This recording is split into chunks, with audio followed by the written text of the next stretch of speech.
And hello, everyone. This is the 411. I'm Rekha Mutteraj. And I'm Ron Trevino. Thanks for joining us. It's extremely windy outside. Those gusts are strong.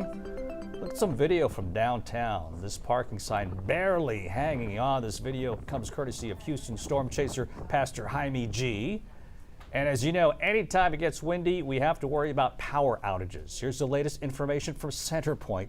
At last check, there are over 120,000 outages in the Houston area. The company saying high winds and tree limbs are impacting power lines and causing these outages. And they're asking people to stay safe and avoid downed lines. And a live look now from the coast, courtesy of Saltwater Recon. We've seen these gusts kick up a lot of sand, and the winds so strong they're blowing out water from the bay, pushing it back to the shoreline, causing low water advisories. And take a look at this video. From outside our own studios on Westheimer near the Galleria, those trees getting a beating from the wind. We've got team coverage, weather coverage with Tim Pandagis in the Weather Center. David Paul live outside our studios. Dave, we're getting tropical storm force winds. Well, guys, it was around 8:30, 9 o'clock that winds really began to pick up across the Houston area. We got our first gust of 40 miles an hour around 9:30, and now as we've gone deeper into the afternoon, the winds have just continued to build. We're getting current wind gusts, and you can see the wind map, wind gusts 30, 40, and above 50 miles an hour at times. It has been our experience that anytime Houston starts to get gusts to 40 and above, that's when you begin to see at least sporadic power outages. And now that we've got gusts 45 to 50, we've got these widespread power outages, and it's not just limbs breaking, but also the leaves are still on the trees here and they act as sails, and so those trees can really bend over and can really touch those power lines and kick off the power outages. Now, we're on generator power here at the KHU11 studio, so even parts of Westheimer are seeing power outages as well.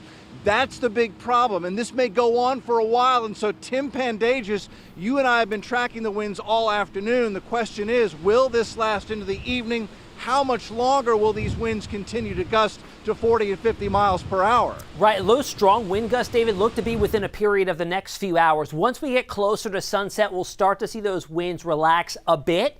It will stay breezy through the overnight and even right through the day tomorrow, but we will no longer see gusts up and over 40 through your Friday. So here's how it plays out on Future Track. Notice the numbers do start to come down as we get well past sunset into the overnight hours. Still a breezy night out there, still getting gusts up and over 30, but they won't be as strong as they were this afternoon. And even into the middle of the night, we're looking much better.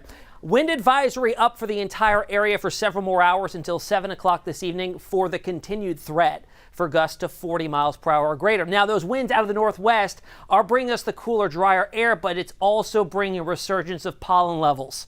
High levels of every allergen out there, and this will likely get a little bit worse as we head into the weekend. So hour by hour as we go through your evening hours, windy, dry, clear, and eventually getting quite chilly by tomorrow morning. We'll end up in the 40s. We'll talk about how long that lasts and what your weekend looks like, including trick-or-treating, in just a few minutes. All right, Tim, thank you.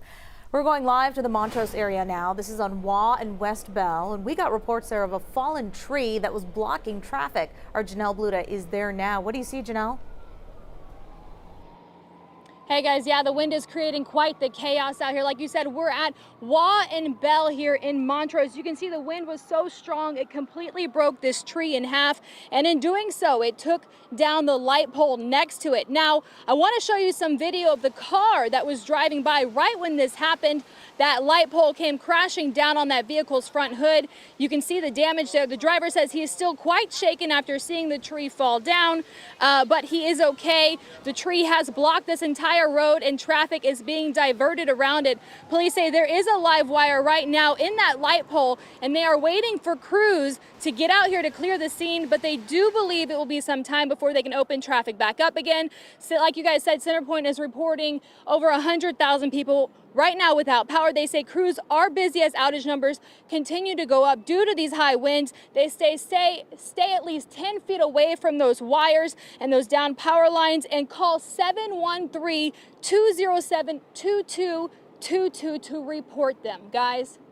Some good information there, especially if people see down power lines. Thank you so much, Janelle Bluda.